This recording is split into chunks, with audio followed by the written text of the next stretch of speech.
La geografía para la enseñanza de la historia. Introducción. ¿Cómo se supone que debes entender la noticia si no sabes nada sobre geografía e historia? Conocer ambas disciplinas ayuda a poner en contexto todo lo que ocurre en el mundo. Gracias a la geografía podrás saber qué vas a encontrar en cada lugar que visites en tus viajes, y la historia te permitirá tener un conocimiento mucho más profundo de la cultura de esos sitios. La geografía y la historia te permiten entender mejor el lugar en el que vives.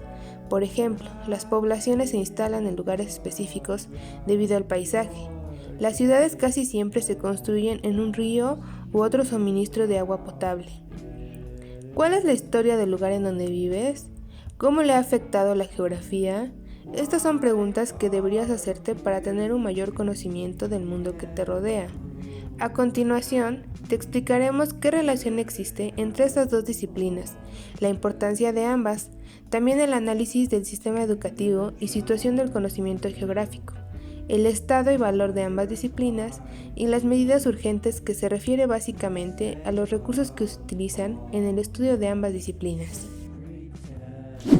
Contenido del tema: la importancia de la geografía y la historia. ¿Qué relación existe entre la geografía y la historia? Anatomía y geografía, dos órdenes compatibles, el estado y valor de la disciplina y medidas urgentes. La importancia de la geografía y la historia. La geografía y la historia son disciplinas científicas del ámbito de las ciencias humanas y sociales. La geografía ofrece un estudio integrado de las complejas relaciones entre las sociedades humanas y el medio ambiente. La historia tiene como objetivo el conocimiento y comprensión del pasado de la humanidad. Ambas se complementan, pues comparten temas, métodos y fuentes con un sustrato común.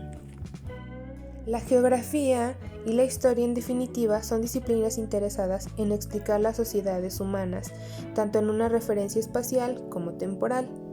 Los espacios de geografía e historia desarrollan capacidades de análisis, síntesis, organización y planificación de gestión de la información.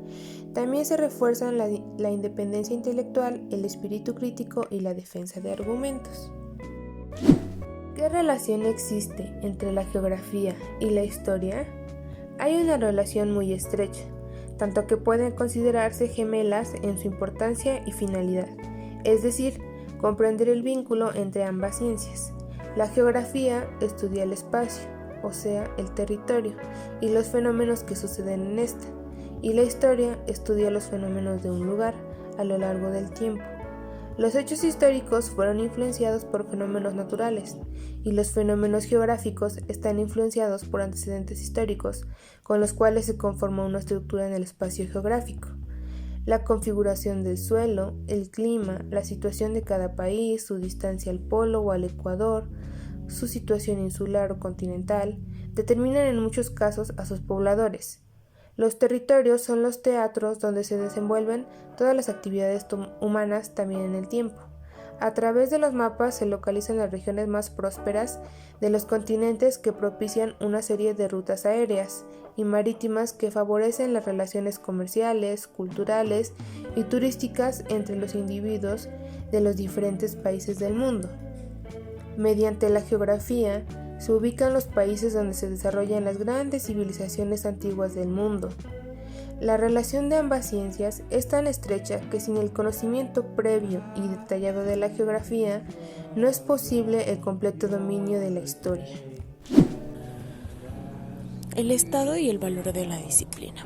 La geografía se ha visto desvalorizada como disciplina, y esto ha causado la debilitación de otras disciplinas que se auxilian de ella. Por lo tanto, se han establecido límites importantes que se requieren. 1. No debe haber diferencias mayores de acuerdo a las disciplinas derivadas de la geografía. 2.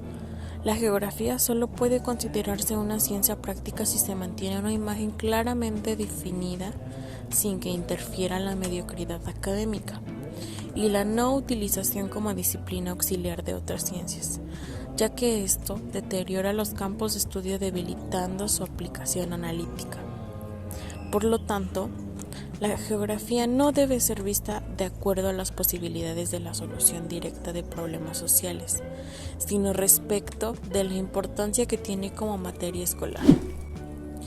En este caso, la función del ser humano como observador es la que nos va a permitir explicar tanto el nivel actual como a través del tiempo, los fenómenos naturales y las diferencias correctivas o preventivas de los terremotos, la erosión, los cambios climáticos y el avance de la desertización, así como el cambio del cauce de los ríos, formación de valles, desplazamientos migratorios, la desaparición de determinadas especies, y todo esto para valorar el peso de las repercusiones de los accidentes naturales sobre el cual tiene una repercusión del hombre.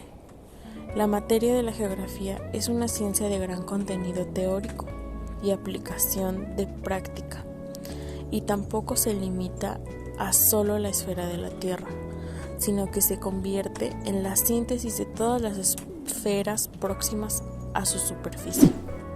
La relación del individuo con el espacio debe ser capaz de relacionarse con el tiempo, bajo la fórmula que permita una formación básica y teórica acompañada de materiales y métodos para la aplicación de lo aprendido.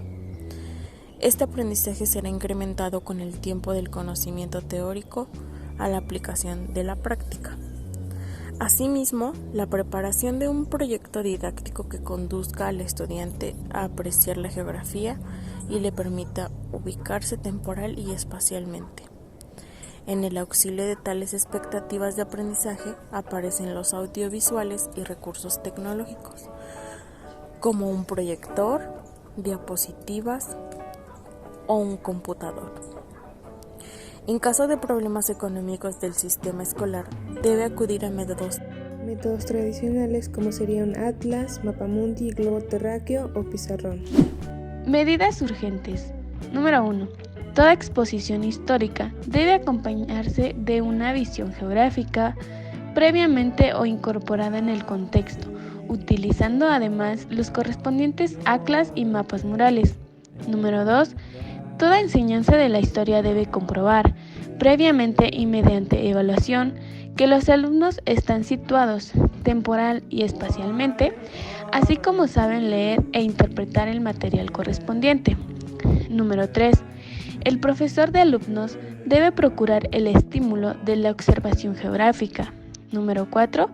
El uso generalizado de la analogía permite lograr una mayor identificación. Número 5. El profesor debe hacer un constante y correcto uso del lenguaje y terminología geográfica e histórica. Número 6. Confección de textos didácticos, comprensivos, prácticos, directos y complementarios, con los de otras materias del núcleo básico de humanidades. Número 7 y última. Evaluaciones periódicas y permanentes. La realización de evaluaciones permitirá determinar el nivel de conocimiento geográfico del estudiante. Anatomía y geografía, dos órdenes compatibles. En 1507 ocurre un hecho de trascendental importancia para el conocimiento geográfico del mundo, pero no solo para los doctos de la materia científica, sino a nivel popular. Comencemos por el mural de Waldseemüller. Aportaba también por primera vez al público un mapa impreso inserto en un globo terráqueo, con características cartográficas similares al mapa mural. Habría que imaginar la sensación general que acompañó aquella exposición popular, lo que hasta entonces era un conocimiento restringido a ciertos intelectuales, cartógrafos y científicos. La redondez de la Tierra fue transmitida de golpe a todo el mundo. Ya en París o en Padua, Vesalio expuso sus resultados públicamente o por escrito, en láminas o mediante disección directa, haciendo ver además el principio del método científico actual, la necesidad de observación, comprobación y experimentación, ordenamiento y clasificación modernos y estructurales del cuerpo humano, y la necesidad de unir en un solo oficio y concepto cultural y profesional las profesiones de médico y cirujano, en beneficio del conocimiento científico del ejercicio de la profesión y del enfermo. Estructuralmente, la anatomía humana no varía entre los seres humanos de un mismo sexo, y las variaciones entre los sexos femenino y masculino están motivadas por funciones fisiológicas y de reproducción. Se decía que el cuerpo humano es similar al estudio de la geografía. La anatomía y la fisiología vienen a ser un reflejo de la geografía física y descriptiva. El marco geográfico no es ni más ni menos que donde el ser humano interviene con capacidad de conservar, alterar y distribuir. Lo primero viene hacia el cuerpo y lo segundo la función vital. Por último, la compleja formación geomorfológica del globo solo es comparable con la también compleja de la anatomía humana, y por lo tanto requiere de un conocimiento general para poder emplazar y estudiar convenientemente el resto de los fenómenos que afectan al planeta y a la propia vida que se asienta sobre él. En conclusión, queremos puntualizar que la cultura humana no solo se explica a través de la historia, sino que la geografía también pone de su parte. En el espacio físico que determina la ropa, la arquitectura, las relaciones sociales. Cada aspecto de una cultura se ve reflejado en la geografía. Es por eso que esta disciplina nos ayuda a apreciar la diversidad de culturas en el mundo. Para entender un pueblo debemos tener el conocimiento de su tierra. Y una de las cosas fantásticas de la geografía y la historia es que se combinan para lograr una infinidad de temas diferentes. Es como aprender un poco sobre todo, como la física, la biología, la economía, la sociología, la política, el arte, las ciencias políticas o la química. Y ambas se encuentran estrechamente relacionadas y una no funciona completamente sin ayuda de la otra.